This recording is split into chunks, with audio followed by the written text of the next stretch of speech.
अगर आपने अभी तक द ब्लैंक पेज ऑफिशियल को सब्सक्राइब नहीं किया तो सब्सक्राइब ज़रूर कर लीजिएगा और बेल आइकन को प्रेस करिएगा ताकि आपको हमारा हर नया जो एपिसोड है उसका नोटिफिकेशन मिलता रहे।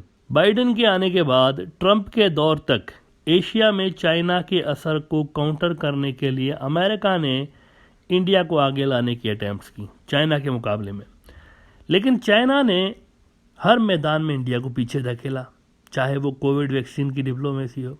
मोदी जी और गोदी मीडिया नेशन से झूठ बोलते रहे कि दुनिया को अब भारत की ज़रूरत है, दुनिया भारत की तरफ देख रही है, भारत तो मसीहा बन के उभरा है। क्यों? क्योंकि वैक्सीन्स मैन्युफैक्चर करने की सबसे बड़ी फैसिलिटीज़ हमारे पास हैं। तो यूरोप हो, अमेरिका हो, इन सब ने वैक्सीन्स बनवानी है तो हमारे पास ही आएंगे ना, हम ही बना के देंगे ना। हमारे पास सबसे बड़ी फैसिलिटीज़ हैं वैक्सीन्स बनाने की। और फिर इसको हम अपना नाम देकर, अपना आयुर्वेदिक किस्म का नाम देकर बेचेंगे इनको, vaccine diplomacy, so called vaccine diplomacy. और फिर कोविड की सेकंड वेव जिसने इंडिया भर को हिला दिया, तबाही मचा दी, और फिर मोदी सरकार गलत नंबर्स दे देकर दुनिया को कम डेथ रिपोर्ट करते रहे ताकि अपनी नालायकी और नाअहली छुपाते रहे। इस सेकंड वेव आने से पहले ही आपको ये याद दिला देंगे, मोदी जी ने कोविड पे विक्ट्री डिक्लेयर कर दी थी और भाषण भी दे दिए प्रॉपरली टीवी पे आकर कि मित्रों हम तो विजय प्राप्त कर ली है हमने कोविड के ऊपर, दुनिया को हम बताएंगे कि हमने कैसे किया, हमारे अनुभव से फ़ायदा उठाए दुनिया। उन्होंने आके बड़े डायलॉग मारे। उसके बाद जी कई देशों से पैसे भी पकड़ लिए एडवांस में, कई देशों से प्रॉपरली बनिया मार्केटिंग करते हुए कि भाई देखो बहुत ज़्यादा हमारे पास ऑर्डर्स आ रहे हैं, हमें बहुत बड़ी वैक्सीन की प्रोडक्शन की हमें ऑर्डर्स मिलने वाले हैं वहाँ से, यूरोप से, अमेरिका से। तो जिस कौन से वैक्सीन लेनी है एडवांस में पैसे दे दे। बांग्लादेश से भी इन्होंने एडवांस में पैसे पकड़े थे बाय द वे। उन पैसों का क्या हुआ, किधर गए, अब आज तक पता नहीं चला। तो एडवांस में पैसे पकड़ लिए कई मुल्कों से, पैसे दें हम आपको वैक्सीन देंगे, लेकिन पता चला एंड टाइम पे कि बाकियों को तो खाक देंगे, अपनी पब्लिक को लगाने के लिए वैक्सीन नहीं थी, और वेंटिलेटर्स नहीं थे, ऑक्सीजन नहीं थी लोगों के पास इंडिया के अंदर। और वही बांग्लादेश और दूसरे जो मुल्क जिनसे एडवांस में पैसे पकड़ रहे थे वैक्सीन के लिए, वो ऐड देते नज़र आए, मेडिकल ऐड भेजते नज़र आए। और जिस अमेरिका और यूरोप के आसरे पे इतनी सारी एडवांस ऑर्डर पकड़ लिए थे और इतनी बड़ी बढ़के मारी गई, उन्होंने लिफ्ट ही नहीं कराई, तो वैक्सीन डिप्लोमेसी होगी ठोस। अलबत्ता चाइना ने कोई 1-1.5 अरब से ऊपर डोजेस दुनिया भर में इस मुश्किल वक्त में एक्सपोर्ट की थी।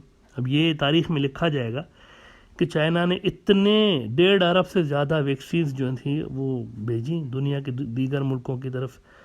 और इसके बाद BRI की वजह से फाइनेंशियली और फिर अपनी डिफेंस इंडस्ट्री की वजह से डिफेंस सेक्टर में भी चाइना टॉप पे आ गया देखते ही देखते इस रीजन के अंदर, और इंडिया पीछे रह गया।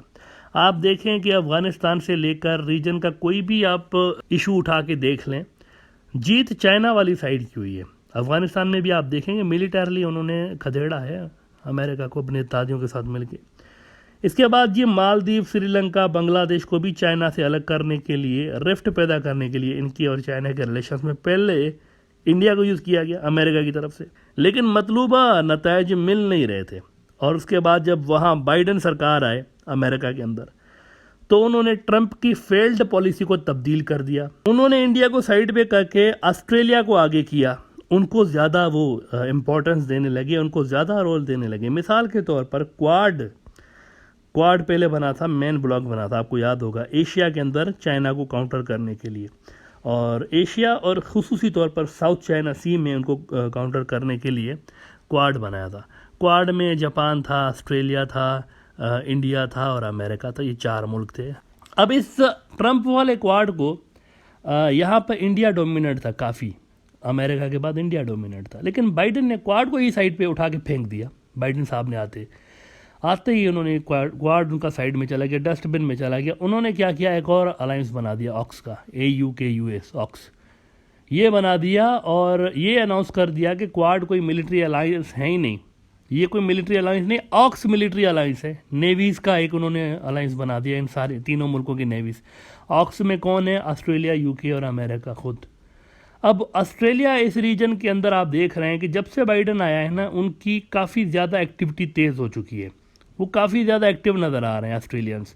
मिसाल के तौर पर आप दी इकोनॉमिक टाइम्स की ज़रा ये आज की स्टोरी देखें कि Australia to find connectivity and infra initiatives in north east Indian ocean and open mission in Maldives.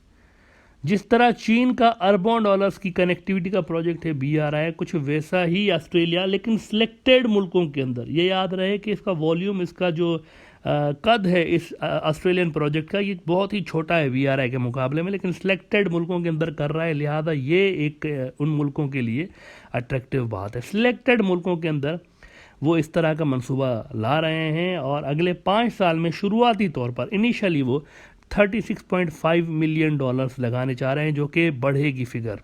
ये हम आपको बता दें, this is just a starter.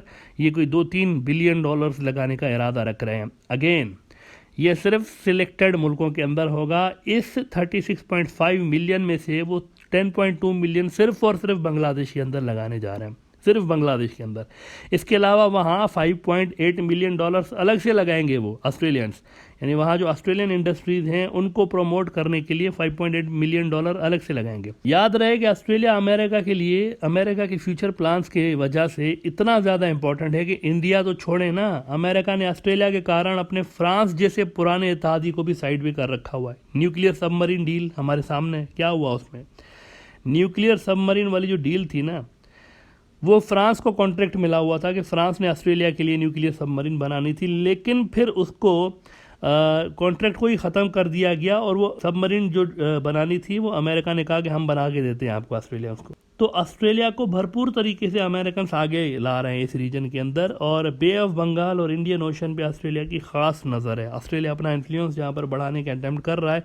Bangladesh और मालदीव इस हवाले से उनके मेन टारगेट्स हैं। शुरुआती तौर पर उन्होंने इन 2 मुल्कों को टारगेट पर रखा हुआ है कि इनको ज़रा अपनी साइड पर लाने की कोशिश करेंगे। लेकिन यहाँ पर बांग्लादेश के लिए वैसे इस चीज़ को नज़र में रखना पड़ेगा कि बांग्लादेश की तरह ऑस्ट्रेलिया के अंदर भी चाइना की मैसिव इन्वेस्टमेंट जारी थी, लेकिन जब से क्वाड और ऑक्स नाम के ये जो अलाइंसेस बने हैं अजीब व गरीब किस्म के, जब से ऑस्ट्रेलिया इनमें आया है ना, और जब से उनकी अमेरिका के साथ स्ट्रेटजिक पार्टनरशिप डीप हुई है, चाइना और ऑस्ट्रेलिया के रिलेशन डाउन हो गए हैं। तो यकीनन ट्रेड और इन्वेस्टमेंट की हद तक तो चाइना वोंट माइंड के बांग्लादेश और ऑस्ट्रेलिया के गहरे रिलेशंस बने ट्रेड और इन्वेस्टमेंट में, लेकिन अगर उसके अंदर क्वाड का या ऑक्स ये जो है मिलिट्री अलायंस, इसके ऑब्जेक्टिव्स अगर मीट करने वाला कोई भी प्रोजेक्ट लगता है बे ऑफ बंगाल के अंदर, तब शायद चाइना वैसे ही रिएक्ट करेगा जैसे बांग्लादेश के क्वाड के अंदर शामिल होते वक्त चाइना ने रिएक्ट किया था। आपको याद होगा बांग्लादेश को क्वाड में शामिल करने के लिए बड़े अटैम्प्ट्स किए गए थे और चाइना ने विरोध किया था इसका। चाइना ने कहा था अगर बांग्लादेश क्वाड में शामिल हो गया तो उनके और हमारे बायलैटरल रिलेशंस पर असर पड़ेगा। मार्च 2021 में लास्ट ईयर BBC ने खबर लगाई थी कि Chinese investment in Australia plums 61%, 61% गिरी है। अब ये मार्च 2021 की खबर है कि इतना ज़्यादा गिरी है। 6 साल के अंदर ये सबसे बड़ी गिरावट थी चाइनीज़ इन्वेस्टमेंट की ऑस्ट्रेलिया के अंदर, और ये मुसलसल हो रही है। ये सिर्फ 1 साल में नहीं हुई, मुसलसल हो रही है। एक वक्त में चाइना ने बड़ा पैसा लगाया हुआ था ऑस्ट्रेलिया के अंदर, लेकिन ऑस्ट्रेलिया के अमेरिका के साथ जैसे जैसे कुर्बतें बढ़ती गई हैं, रिलेशंस मजबूत होते गए हैं, चाइना भी अपना हाथ खींचता गया है, पीछे करता गया है। 2020 में भी जो खबर लगी थी कि 2019 की खबर 2020 में लगी थी कि ऑस्ट्रेलिया के अंदर 2019 के मुकाबले में चाइनीज़ जो इन्वेस्टमेंट थी वो 47% गिर गई थी तब भी। तो बैक टू बैक ये दूसरा साल था जब इतनी मैसिव गिरावट चाइना की जो इन्वेस्टमेंट है उसकी नज़र आई हमें ऑस्ट्रेलिया के अंदर। नाउ दिस शोज़ कि चाइना ऑस्ट्रेलिया के बायलैटरल रिलेशंस का ट्रेंड जो है डाउनवर्ड है, अमेरिकन फैक्टर की वजह से नीचे जा रहे हैं ये relations. This is something that Bangladesh and Maldives both must consider before approving any Aussie projects that they want to execute in Bangladesh and Maldives. उनको देखना पड़ेगा कि जो प्रोजेक्ट्स वो लगाने जा रहे हैं उसमें अगर चाइना की इन्वेस्टमेंट या चाइना के इन्फ्लुएंस को कोई ख़तरा हो रहा है तो इनके रिलेशंस इस चाइना के साथ बहुत ज़्यादा ख़राब हो सकते हैं। और ये चाइना जो है वो इम्पॉर्टेंट है उनके लिए ज़्यादा। ऑस्ट्रेलिया उतने पैसे वैसे भी नहीं दे सकता, $40 अरब ऑस्ट्रेलिया लगा ही नहीं सकता, ऑब्वियसली उसकी इकोनॉमी में इतना दम नहीं है। बांग्लादेश के अंदर $40 अरब लगा रहा है चाइना। तो ये एक फैक्टर ऐसा है कि इन्वेस्टमेंट को तो वेलकम करना चाहिए, लेकिन वो इन्वेस्टमेंट, वो प्रोजेक्ट्स जो कि चाइना के लिए ख़ास तौर पर उसको पिन पॉइंट, उसको टारगेट करके डिज़ाइन किए गए हों, उससे इन दोनों मुल्कों को, मालदीव और बांग्लादेश को दूर रहना पड़ेगा।